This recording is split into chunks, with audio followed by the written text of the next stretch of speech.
Thanks for clicking this video. Thanks for tuning into my channel. My name is Simon Hill. I've been traveling the world for the past few years, and I've been documenting my experiences about what it's like to be a Black person abroad.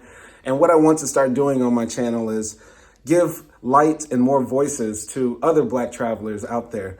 So today I'm going to be interviewing one of my best friends in the world. His name is Josh. He's from Ghana. My wife will be doing the interview with him, and I hope you enjoy this video. She's from Turkey, by the way, so this is going to be very international and very fun. I wrote all the questions that Akti, my wife, will be asking Josh, but she might improvise her own way, but I hope you really enjoy this conversation. And I want to make sure that whatever is said in this video, please know it's coming from a place of love. All of us here love Serbia. I met my wife in Serbia. Josh's wife is from Serbia. So it's all coming from love. But let's not hate people for just giving their opinion and sharing what's really real in their hearts and what they've been through. So come into this with an open mind, hit the like button, subscribe, and leave a comment. Peace. So, Josh, tell us about where you are from, how did you grow up, and how was life for you in Ghana? Well, I'm from Ghana. I'm born and raised in Accra, but my family moved to the northern parts by northern part of Ghana, in the northern region called Tamale. And in Ghana, we moved around a little bit because of my dad's job. I grew up in Tamale.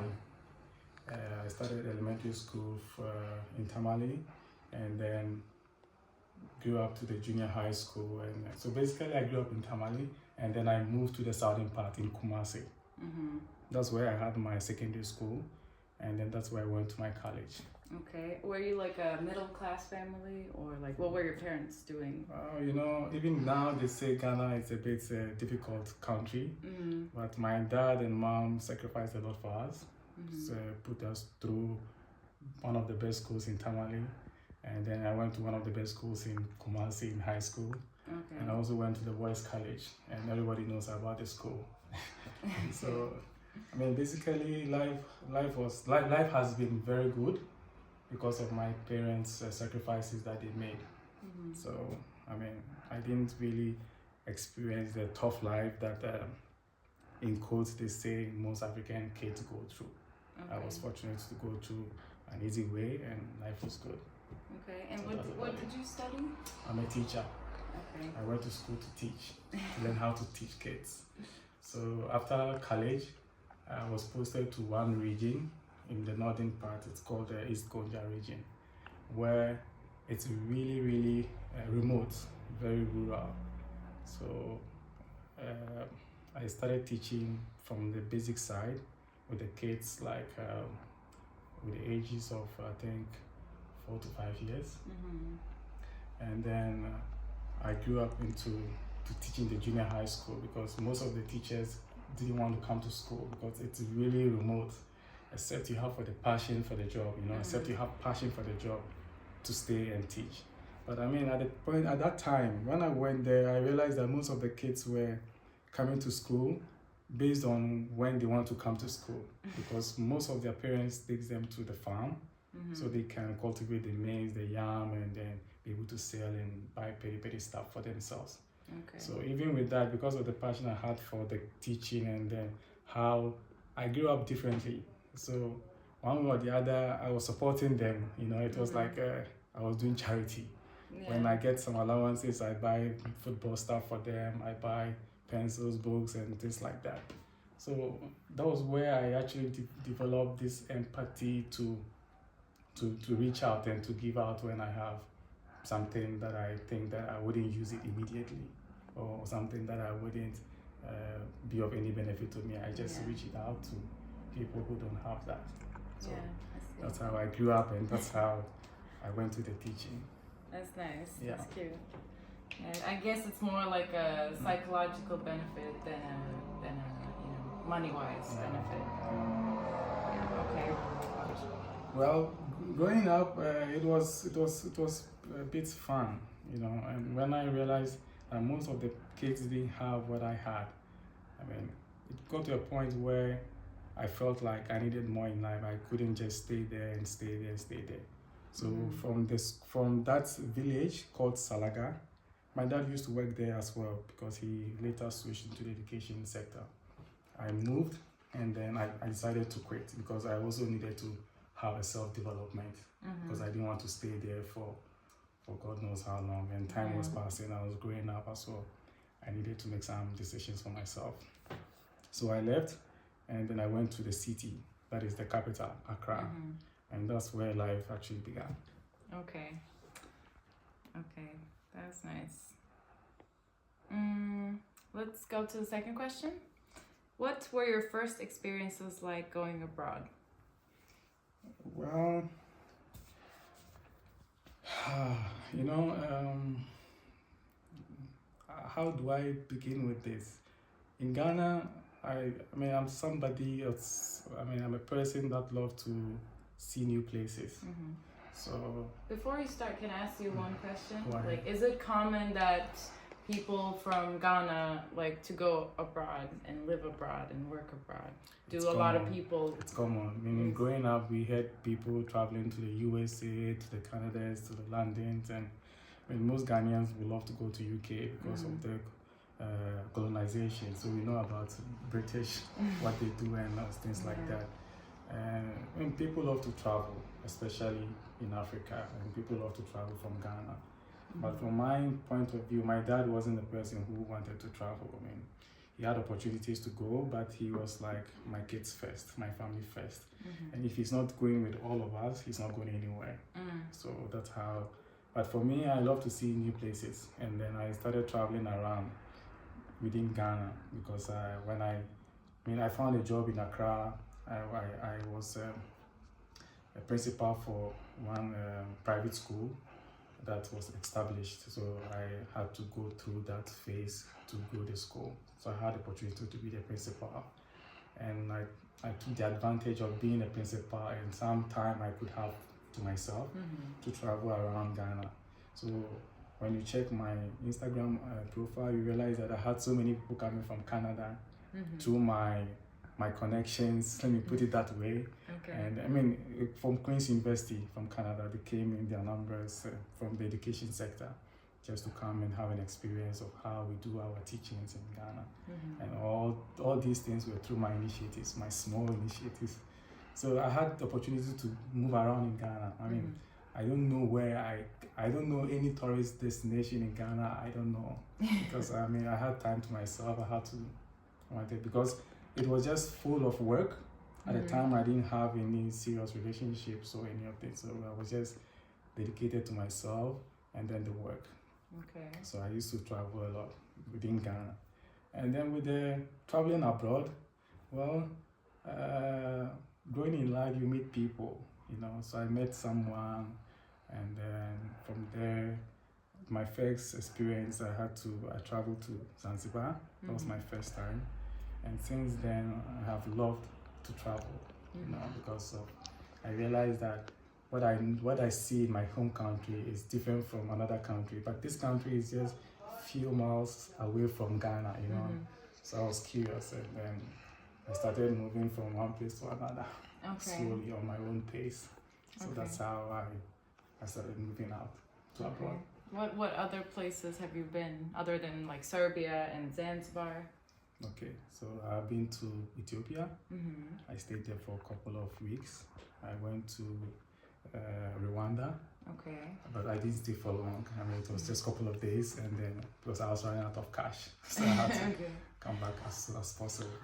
And since then, so when I came back, I came back to really settle and then concentrate a bit more on the teaching. You know, it's not like the teaching job was fetching me so much money across the world. I mean, being a teacher, it hasn't fetched you so much, I except think for we some all countries. know that. Yeah, so I had to stay a little bit, and then I was home.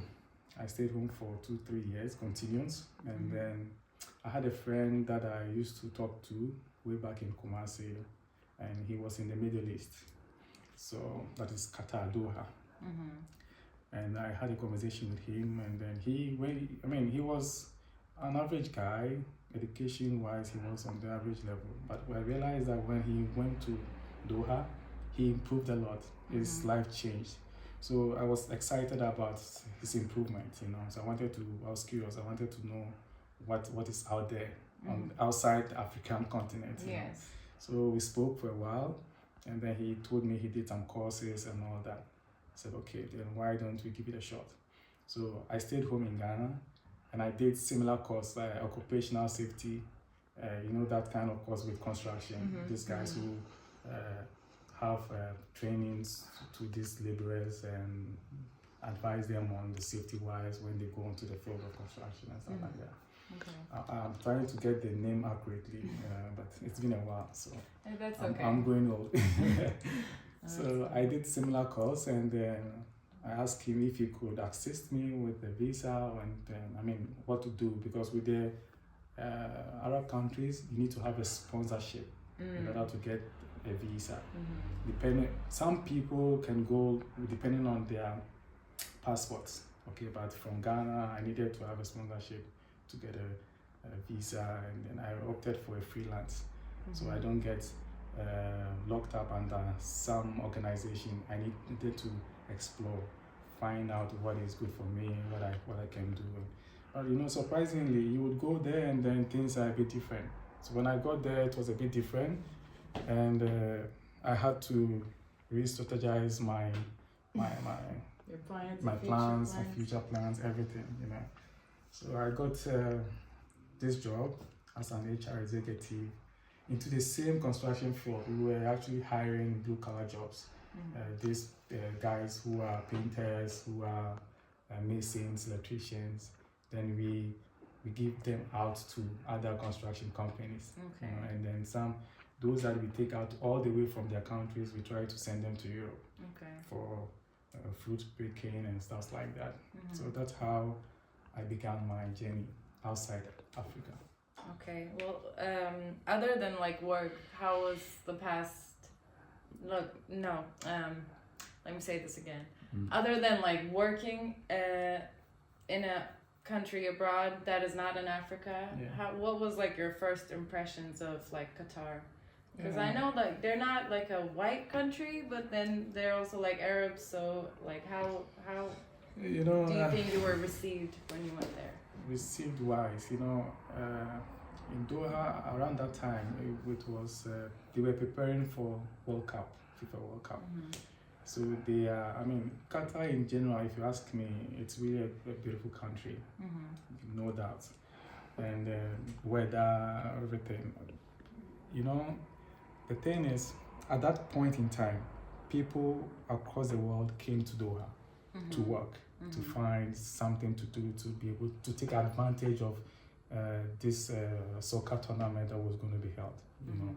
So you wouldn't have any experience like you don't belong here, you don't belong there, or whatever.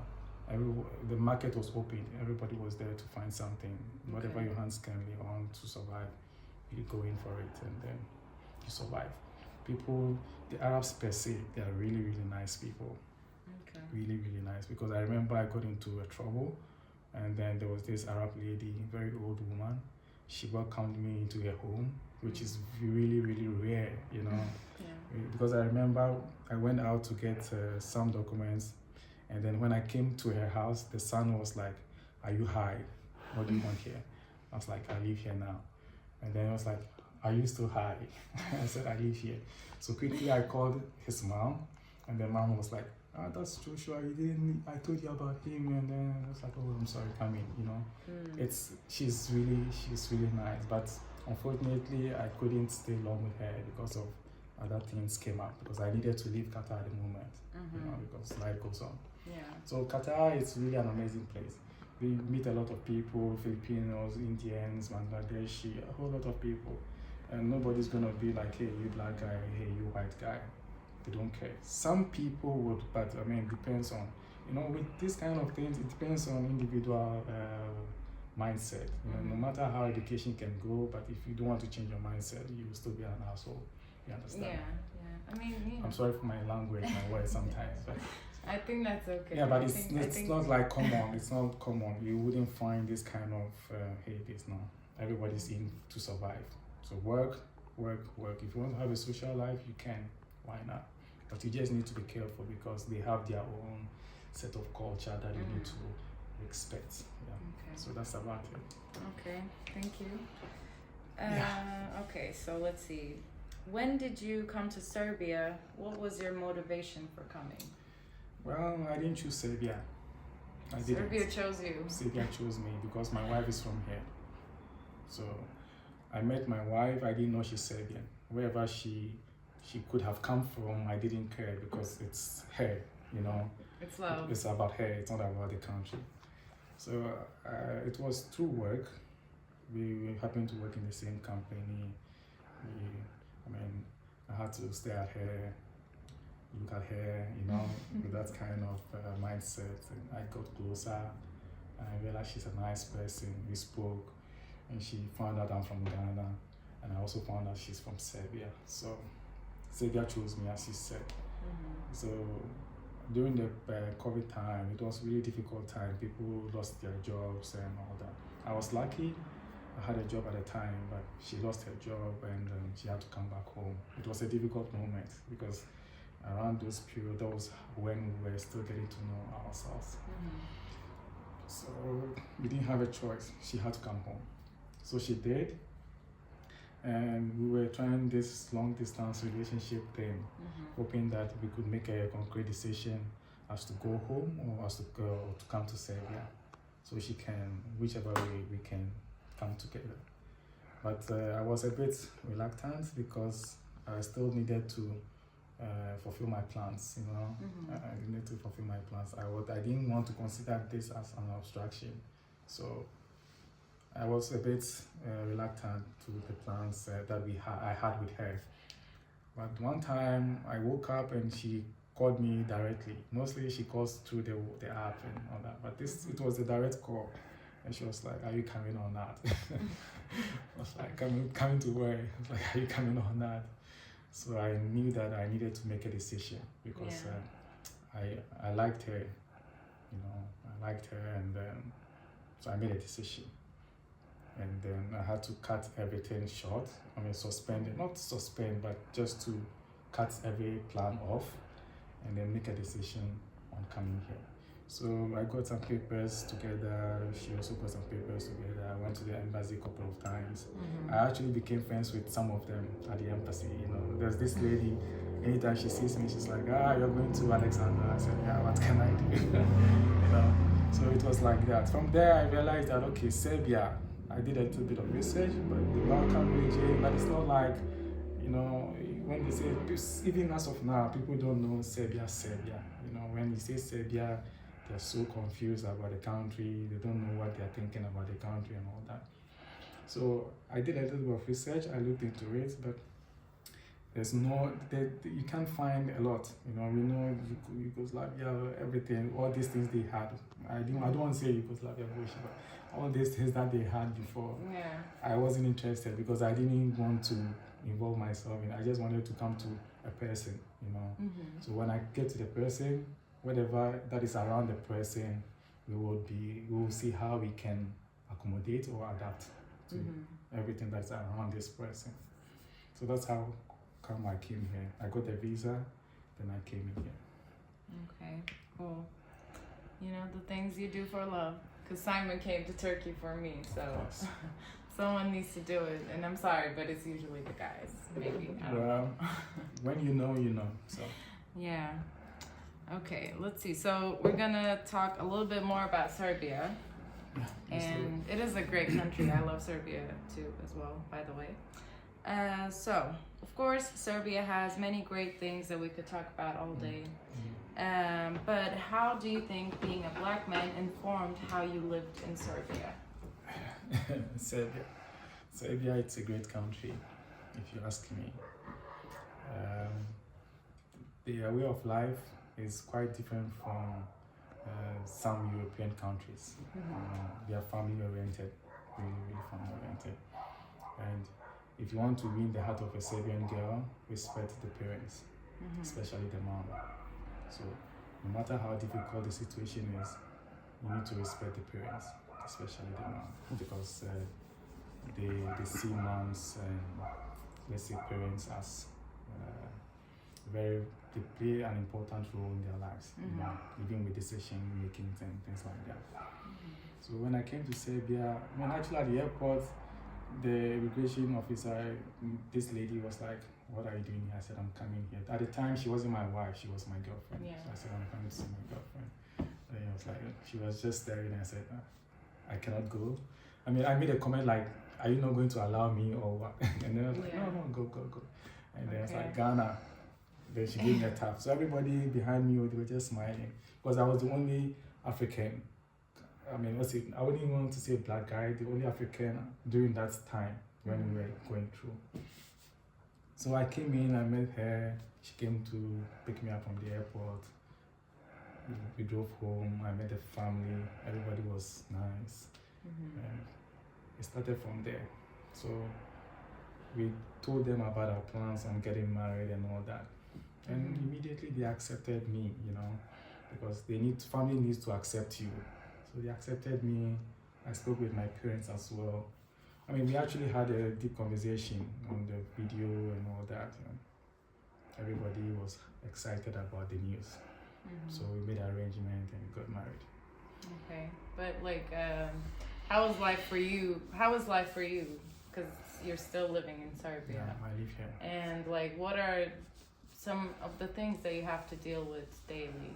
Not because Serbia is particularly a bad place or Serbians are bad people. Nothing. I don't have to deal with anything in Serbia. My only challenge is the language. I'm doing my possible best to learn the language so I can actually speak with the locals, you know, like comfortably. Because when they're trying to have a conversation with you, it's difficult because some of the words, I can express myself on minor occasions, you know, like yes, no, I'm not interested, how much is it, and I can. But like when you want to have a continuous conversation, I cannot because I wouldn't understand. And then when you try to Google Translate, it's like, they're not really into it, you know. So they tell you have to learn Serbian. So that is the major challenge I have. Apart from that, I don't have any problem. I mean, you have people staring at you, looking at you, and then looking at you from a different way. And you know, most of the Serbian girls, when they want to flirt with you, they frown. Frown? Yeah, instead of they smiling, they frown. So I was like, okay, why are they frowning? But a colleague from work was like, that's how Serbian girls flirt, you know, they frown. Okay. I think it's in the Balkan region because I was following this guy through traveling around Balkan and then he had this similar experience. So it's about that. Before I thought maybe they are getting scared because I'm a different color, but that's how they frown. The guys are okay. Some do not want to associate with anyone, you know. Deep down, probably they are already angry, you know. So, like, okay, go to hell. I don't care about you, you know. So, but apart from that, some people are really nice. You can't have all people liking you or all people being cool with you. I'm a Christian. The Bible says that cares be on the person that everybody likes. You know, I mean, if you're a person everybody likes you, it's a curse. Yeah. It has to be there should be a diverse, you know. Some people should like you, some people should hate you. So every black person, black American, wherever you are from, the fact that you have this color, know that all people cannot like you. Yeah. And even when all people like you, my friend, you are in danger. So, because it doesn't give you a sense of security, you don't sense anything, you know, you're like, everybody likes you, before you realize your head is cut off. So the Bible is really, really a powerful book. And It is. That is true. Like Simon would say here, I'm gonna say, even Jesus had a lot of haters. Of course. So, of course. and he was a great guy. Of course. So that's about it. Okay, cool. Let's see. So, since this is Simon's channel, Simon has been very open about his experiences with racism in Eastern Europe, as well as other countries like Turkey, like even in Africa. Of course. So, where do you think the racism that exists here comes from? Well, racism is everywhere. As he clearly mentioned, in Africa, even we have the same skin, but he experienced it in Africa. So you can imagine being a different skin in a white people's land, because this is not our land, you know. We belong here, but this is not where we are originally from. You know what I mean? Okay. Even people in Africa, we have some white skinned people in Africa, but when they say Africa, they always look at the dark skin. In Africa, where I'm from, Ghana, we have similar situations. The last time we were having the conversation, we are all Ghanaians, you know, Ghanaian people, we have different tribes. Some families forbid you from getting married to another tribe, but we are all Ghanaians. Even some are from the same ethnic group, but they forbid you from marrying someone from a different tribe in the same ethnic group. So what is that? That is racism as well. That is human discrimination. So if you understand that it is everywhere, you can live everywhere. From my opinion, I wouldn't say that I haven't experienced that. I did. When I did, I told my wife about it. She told some of her friends, and they were not surprised, but they didn't expect it to happen so soon. You know, they were thinking that you have to go to a particular place to experience that, like the club, because somebody might think you would go for the girlfriend. Because a colleague of mine said the black skin in Serbia is exotic. You know, everybody wants to have a feel of the black skin. So you experience racism everywhere. I have experienced that, but I wouldn't let that break me, and I wouldn't let that capture this clearly. I wouldn't let that make me a bad person or have hate in my heart. I am a very nice person, and I wouldn't let somebody's low, shallow minded, or I wouldn't let somebody's shallow minded, whatever you want to put hate in me, you know, because my wife is not black, she's white. If I have this hate in me, I wouldn't be able to love my wife. Because if I'm looking at it like the white person is my enemy, then how am I going to make love to my wife? She's going to be my enemy. So it's a good thing that you get to realize all these things around you. I mean, watching Simon's channel for some time, it made me realize that I have to be sensitive. I have to look out for some of these things. Before I did, but I was just like bashing them off. If you call me nigger, I'm like, cheers, then I go. You know, I don't stay. You don't want to be I don't bothered want with to the bother, I hate. just go. But sometimes I realize that it gets really frustrating, you know, because when somebody says that, they're just looking at you and smiling, not smiling, laughing. What are they laughing at?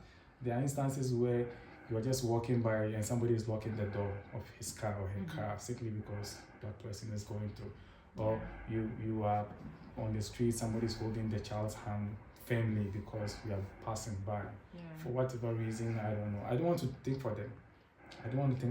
But for whatever reason, they think that being black and passing by, they should hold their child's hand. It's up to them. They one day account for it, because whatever, if they are not believers, or whatever they believe in, we'll judge them on that. Understand? Because I didn't choose my skin color. You didn't know you were gonna come white. So why would you want to make me feel bad about something I didn't choose? Or why would you hate me for my skin color, but I didn't even choose it? But I mean, last time I had a conversation, I said, even if I had to choose my skin color, I would go on black again, because black is such a happy color. It is. So It is a beautiful color. And like, I agree with you, because like, you know, I was aware of like racism, and I was against racism before I met Simon, but he did open my eyes into like the stuff that I didn't see, or I didn't think that would be a problem. And it really made me put myself in his shoes, or at least try. Okay. Let's see.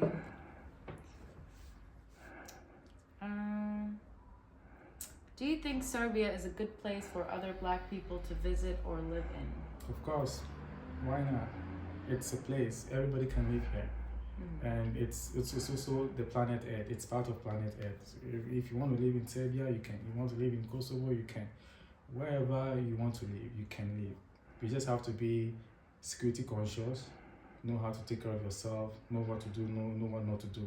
Make sure you don't offend the culture of the place, and you can live wherever you want to live. You know, people say you cannot live in the Arab states because they have their own. I don't want to say weird culture. No, it's not a weird culture. That is what they believe in. That is what makes them people. You know, group of people. So if you want to respect culture, do it. If you are talking about the racism wise, okay, be self-conscious, security conscious, and then don't go to places where you feel that they will not accept you. If you think that I go to this A restaurant and there are a lot of people who are going to bombast me for being black or wouldn't serve me right, I wouldn't go. I'll go to another restaurant, you know. And it's sad that you want to spend money in a country where they don't want to, to take your money, you know, because they have their own reasons. And funny enough, even the company owners or restaurant owners don't know about these things. The ordinary people working there, that with that shallow-minded that they carry around, you know. So don't get discouraged. Look, live wherever you want to live. Serbia, it's a beautiful place. The rakia, oh my God. The beer, yelling, it's amazing. The shevapi, what else? The pork, how they grill it, how they make it, man, you have to try. Come, live in Serbia, wherever you want to live. Go and live. It's part of the earth. 70 years, 80 years, if God is not on your side, you're dead and gone. Probably you're not going to come back again. Like they say, reincarnation. I don't believe in it, but some people do. So live wherever you want to live. If they're trying to be racist towards you, just be security conscious. Know about these things. Know how to take care of yourself. And then you live wherever you can live. Nobody's going to... I mean, you can live. You wouldn't have problems living anywhere. Yeah. For me, if you ask me personally, there's no place on this world that I cannot live. Yeah. I mean, I think that is true for everywhere, you know. Same for Turkey, same for Italy, same for China, whatever. I have a lot of Turkish friends, a lot of them. But I do think that Serbians are a bit better than, like, not being overtly racist than Turkish people. I don't know. Maybe I am, like, judging my country too harsh. But, or maybe it's because I've lived there longer with Simon and I've seen the stairs, or even like the positive things, like wanting to take a picture, or assuming like he can play basketball or he can like sing or something like that. You know? I feel like it's a bit more common in Turkey than in Serbia. But I don't think so, because see, Turkey has a lot of people. Yeah. A lot of people who are not even Turkish, you know? Yeah. All sort of people. When I first came, Sashka and I, that's the name of my wife, we went to the zoo together with the sister and the daughter. And these kids were trying to take photos of me. They were hiding and taking photos. But I was like, come. And I invited them over, and then we took pictures together, you know. And then I made a silly joke. There was a monkey around. I was like, do you think I'm one of them? I mean, maybe you've seen their senior brother or something like that. And then we joked about, fortunately for me, they understood, can speak English, you know, so we made a joke, we just laughed it off. But you know, the thing is, when they were trying to take photos of me, and I saw it on a negative note, then I tried to curse at them or say something back. All their lives, they will have it at the back of their mind, that these black people are like this. I mean, some haven't seen the black skin. They see it on TV, they see it on their phones, but physically, no. When I was here, I went for the COVID jab. The nurse at the hospital was like rubbing my shoulder. Wow. And Sashka was just watching. And then she said, no, don't be offended. He's dark, and I never saw any dark skin like this before. I wanted to feel it, you know. And I didn't get upset, because why not? Feel it. She's probably admiring the creature of God, you know. Maybe she realizes in that way that you're not different. Like we're not different. And the skin feels the same. Exactly. And she insisted, like, he's so handsome. Okay. You know, so it's not about, it's about how sometimes, it's about how you approach the situation. You know, that can dissolve the notion of being biased but sometimes you also have to be very careful, because you wouldn't know what the person is thinking. The person can stab you or anything. But for me, ever since I realized that I should be sensitive, I should be security conscious, and it's been working for me. If I realize that this space, people are not really friendly, I try to move, I don't want to stay there. So it's been working for me. I see. So everybody can live in Serbia, no matter what, you can live in Serbia. Do you think that like Serbia accepts you as you are? Do you think you would like ever feel like a Serbian, or I don't know if you want to, but Of course. do you think I would love to be. you are accepted here and welcomed here? Yeah. Because I work here.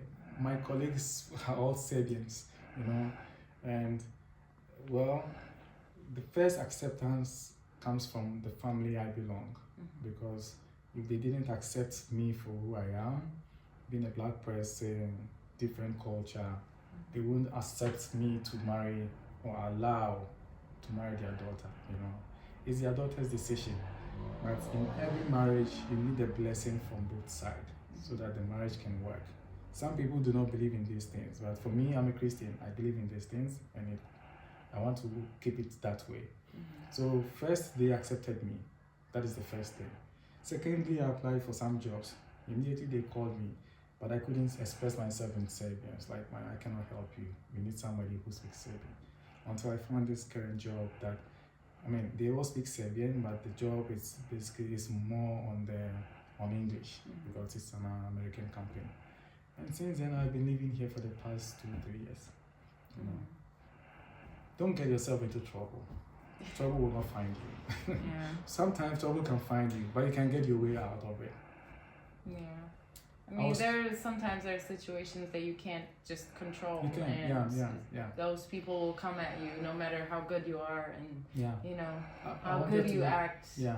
I had one experience in the bus. I was traveling from work home. It was late, and then this guy in the bus pushed me out because the bus stopped at the station. He just pushed me like that, and he was thinking maybe I would react or something, but he wasn't coming out. He just pushed me out so that some people can come out. So he pushed me out, I came in, then I looked at him and I said, Shta Evo. Then he was looking at me, I said, don't do it again. Then I kept quiet. But I wasn't overly aggressive. I made him understood that it's not right to do that, because I didn't do anything to him. And more to the point, he wasn't coming out. And nobody said excuse me or anything. He pushed me out just like that. So I came to him and I said, Shta, don't do that again. And then I just stood there, and he didn't say anything until he came off the bus. So sometimes you just have to react, but don't overly do it, because it's not your place, and the point is, I cannot speak Serbian fluently. I cannot defend myself.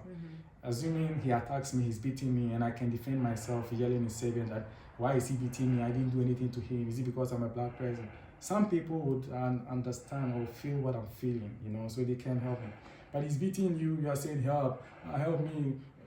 Some of them don't understand, so they wouldn't even know what transpired in that kind of grudge, And you being a different skill, probably might think you are trying to take something from him, but it's a bad mindset, bad mentality. Black people are not thieves. We have rich black guys, In Belgrade, I met one black guy. He's so fucking rich. He's driving this one Porsche car like that, Porsche or something like that. What's the name? Porsche.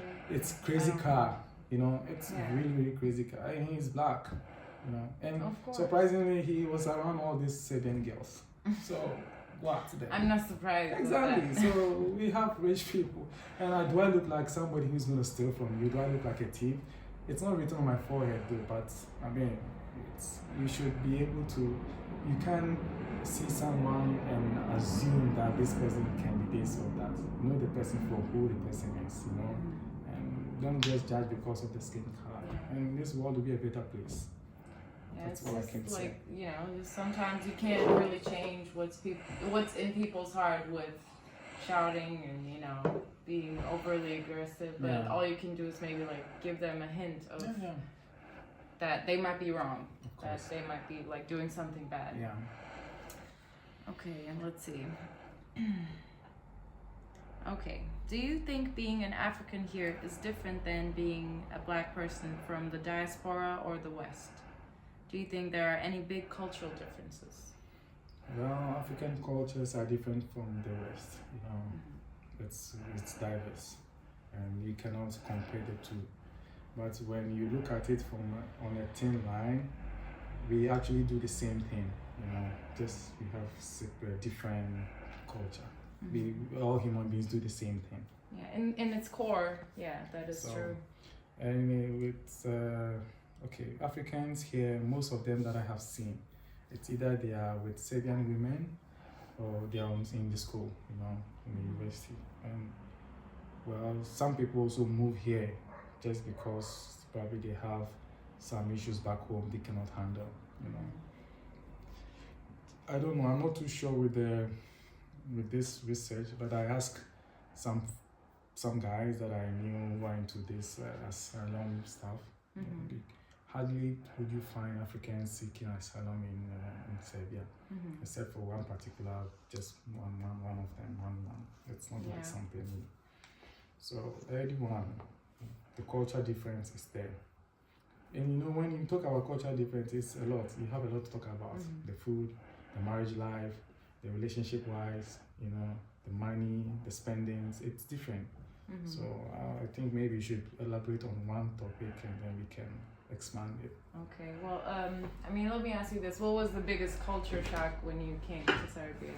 What was like, you know, wow, this is insane that you guys are doing this. Not in a bad way. Yeah, like anything. Yeah. What was it? Did I observe anything differently? Yeah. They eat a lot of bread. Okay. You know, and they eat during the lunch. The lunch is really big.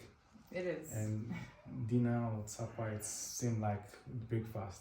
And they eat a lot of bread, but they don't have constipation. You know, it's quite interesting. Because for me, when I eat the bread 2-3 times, I cannot poo. I'm sorry. That's true. And that is interesting because I feel like most Serbians are like kind of healthy. Fit, really fit. And it's interesting that they eat a lot of like meat and bread. Yeah. Because, you know, it's also like in Turkey, we eat a lot of meat and sweets and bread, but we're a bit on the heavier side if you look at Serbian guys are really fit, really strong, good looking with the beards like mine, and the women are also really, really beautiful, you know. So I think that it's, you know, every country has beautiful people.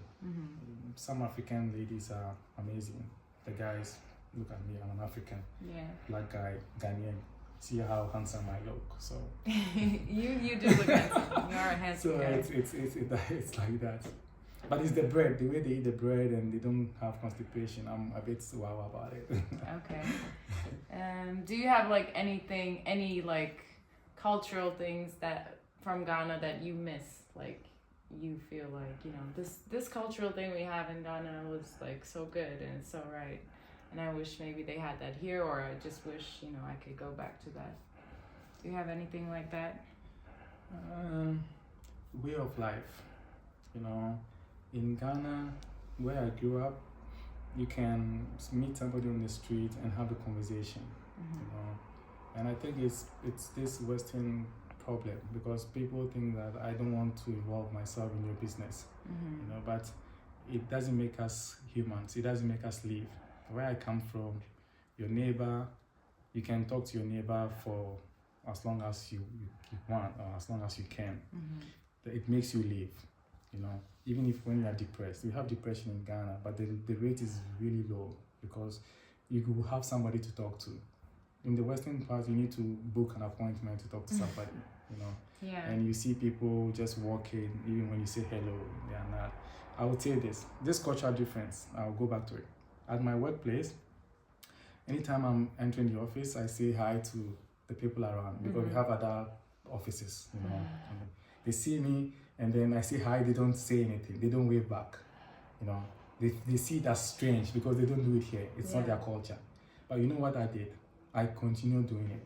You know, I didn't want to do it one time and then ignore them and say, okay, you're bigger. No, because I realized that this is not their culture. But in Ghana, you greet everyone. You know, you will say hello to everyone. Yeah. And you get on the street, somebody you don't know, as long as you are meeting the person, you just say good morning, good day, and you go. You know, it makes us people. So I kept waving at them, saying hello, saying hello. Now, you know, even when I'm across the street and they see me, they are all waving. You know, when they see me coming to the office and they are outside the yard or the car park, they are all saying hello, you know, all of them. And I've been home for 2-3 weeks and I know they miss me because every time they see me, they're like this. When they don't see me for 2 days, they're asking me, where have you been? You know, this is how we should live as humans. You know, humans are humans. And there's one thing that my dad told me, I mean, my parents, it's nice to be nice. It doesn't cost anything. Just be nice, and then it's okay. It's nice to be nice, and that's it. You know, so I wish more people or everyone should know this. It doesn't cost anything to be nice. Just be nice, and this world will be a better place. Yeah. You know, recently Serbia had an issue with the shooting at school. This guy was quiet. He had problems. Whatever. This guy, I don't know. I didn't go into deep, but they say he was quiet. All the kids that you hear them talk about, they say, because I used to play football with some kids, and you know, he's quiet and they're bullying him. But that's not the way of life, you know. He should be able to talk. That's why I'm saying that in Ghana, Africa, we talk to among ourselves. Yeah. So we have that. You cannot have something back in your mind, you know. When you have it, somebody will find out and say, hey, what is wrong with you? Hey, this and that. And then you eventually open up. And the problem is what? Have solved, you know. Yeah. So that is the cultural difference. I was waving, they were ignoring me, but after some time, they also realized that it's me. This is how my culture is. So they accepted it. I'm saying hello. I'm not killing anyone. Yeah. So.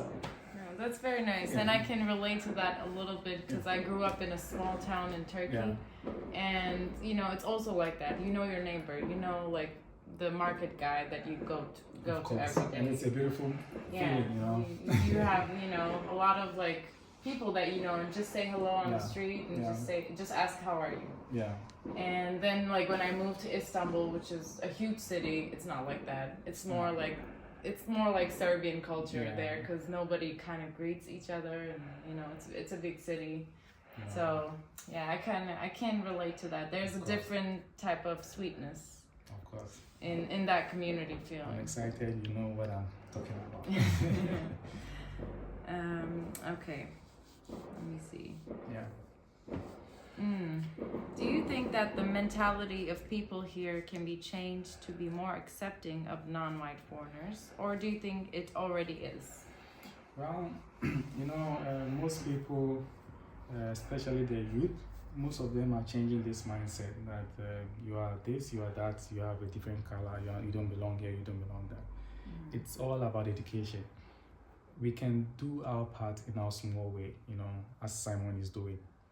I would encourage him to do it without hate, because when everyone sends the hate in what you are preaching out, it doesn't have any value anymore, because it feels like you are hurt. There's hate. There shouldn't be hate. Preach, educate, you know, the audience. Let them understand that we are humans. Someone can do this to you, do that to you, but you are preaching. How do I put it? You're preaching what should be done. You know, you are trying to let them understand that we are all people, we are same people. You are light skinned. If I cut you right now, the blood that is coming out is the same as what I have in me. Just that we are different colors, you know. Who said different colors one people? Bob Marley? Who said that? Was it Bob Marley? I don't know. Or Lucky I think so. Lucky Dube, right? I'm not sure. Well. But it's a good quote. Yeah, so we are the same people. I think that the education should be more, you know. They should actually, the West should teach these things. Make the kids understand that we are all same people. I'm not from the bush. They say go to Africa, they live on trees. But when all these Western people get money, they are going to Africa. Who lived on the tree before? The person should come out and say, there are no buildings, you have to pay a tree to live on. You know, there's nothing like that. Crazy. So all these things are just what the media is showing us. They are not showing us the positive side. So if you have taken it upon yourself to educate, and I know that one day it's gonna have it's gonna carry weight. You're gonna be an advocate, and then the world's gonna change. You are doing it on your small capability, your small way. I can do mine in my small way. People around me, give them love, show love, make them realize that we are the same people. If you being white doesn't mean you are smarter than I am. No, it's not. So what is the point? We can all, it's just about education. We really need to educate. The media has a major role in all of these things. You know, you need to put everything on the screens and make us realize that we are the same people. And that is all I can say about this. Because if you don't put an effort, if I don't put an effort, it's going to be like this. We all need to put efforts to make this world a better place. Yeah, I agree with that. Because, like, if you just want to be good, there is so much thing to access on internet, in school, and you can, you know, ask your teachers. You can go online, meet a black person online, ask them, like, how do you live in Africa? Or, you know, if that's what you're curious about. So if you just have the good intentions, I think you can, like, you know, so education has do to anything. Go through, education has to really go through without assuming and making silly thoughts. Education has to really go through. Yeah, and I do think like the next generation is going to a better direction. Of course. Not the it's gonna perfect, change. but it's doing better. It's going to change after some time. Trust me. Yeah. Okay. Just last two questions. I know you're tired. I'm not. I've got all the time. Okay, so recently you had a son with a Serbian woman, as you said, Shashka. Congratulations. Thank you. Little JJ's so cute. Yeah. Beautiful boy. Beautiful boy. And do you think he will have a different or better experience because of his mixed heritage? Well, this is really a deep question, you know. It's really deep. For me, sometimes I get scared. I want to be honest. Because I want him to be accepted. I've said this over and over again. I want him to be accepted as Serbian, accepted as black person, African. So I have a lot to do, but people keep advising that I should go with the flow. Just advise him on what to do, how to protect himself, teach him the morals, you know, the good morals, and then explain situations to him when he asks. If he doesn't ask, don't bring it up. Explain to him when he's when he has some questions, you know, you need to give him the answers. But you need to be really firm with the answers. You don't need to be like dicey about the answers. If it is this, it's this, you know. And I think that even now he's realizing that my dad is different from my mom. Because he's looking at my wife like that.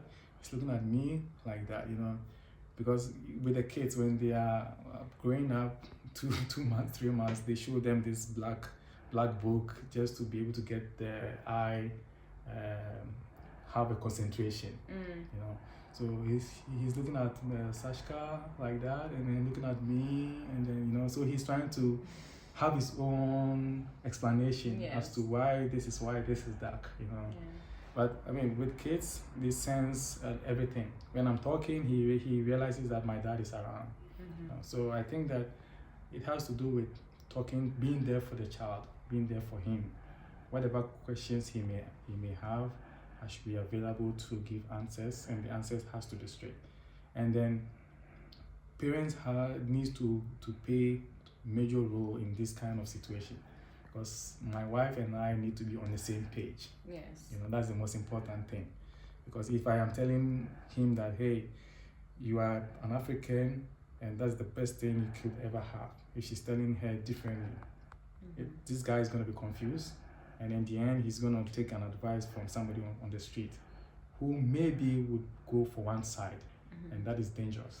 It is. So my wife and I, we agreed on being on the same page no matter what when it comes to situations like this. Yeah, I mean, it's always an experience raising a child, because nobody tells you how to deal with those type of things. And especially when you're like black or African and you're in a vulnerable position in life sometimes. You know, it's hard to explain that to a child. You don't know, like, Yeah. is it too early? Like, how do I explain it? How did I put it out? So I'm excited to see, you know, JJ growing up and, course. you know, I can't the wait to see things that myself. he's gonna tell us. Maybe Yeah. he'll be on this channel one day. Of course. If the channel Why grows. not? It will. It will. Now he's monetized. Any amount you make on this video, 10%. Yeah. So, Okay. And this is our last question. of course. What do you hope for the future for yourself and your family? What are your future plans and goals? The future is exciting. Trust me, it is exciting. Because right now I have some laid down plans, but I can't tell what happens tomorrow. But I'm excited for the future because I was single, I got engaged, and now I have a family, you know. Yeah. So it's like one step from one stage to another, and I didn't see it coming, you know. It's just coming like that. So I don't know what will happen tomorrow or in the next hour, but I'm excited for the future. And I'm a Christian, as I'll keep saying that. I believe in God, and then I will pray to my God to help me through every phase of this life, you know. I'm looking forward to live here for some time so that my son can have, my children, if I get a second one. Okay. So to have a diverse culture, because I need to teach him where I'm from, what we do, our way of life. Such guy needs to teach him way of life here as well, so he can have the two, blend them, and he's going to be a perfect human being. So I am excited for the future. That's why I'm saying that. I'm excited for the future. So I will live here for a while. We have other plans of moving around. I mean, I have been to some places, Prague, Istanbul. I came to see you guys, went to Germany, but we really need to feel at home wherever we go, you know, to be able to really settle. But for now, I think it's going to be Serbia, Ghana. Okay. So, And then Yes. maybe, who knows? who knows? Who knows? Maybe. The other plans. Yeah, so that's about it. Okay. The future is bright. I'm excited for it. Yeah. I hope it'll all be good for all of you. Thank you And, so much. you know, you deserve the best. Sasha is also an amazing person. Yeah, of course. And so is JJ, She's little amazing. angel. Yeah. And yeah, thank you, Josh. Thank you so You have much. such a kind heart, and you You know, think so? you're a great person. This Yeah. is me. This is me. But one last thing, Simon, it's nice to be nice. No hate. No hate. He's preaching out the good vibe. And you know, I have this thing, I say that positive life, positive thinking, positive life, you know. When you think positively, the life happens positively. And there's a law of attraction. You guys know that. Every time I want something, I keep saying it, I keep telling myself, and then I always get it. So just keep on with a good job, and then listeners, audience, no hate, just be nice. If they want to hate you, be nice. Everything will turn around and the world will be a better place in your own small way, so you can live long to enjoy family. That's all I can say. Thank you. I don't know what to do. Very good.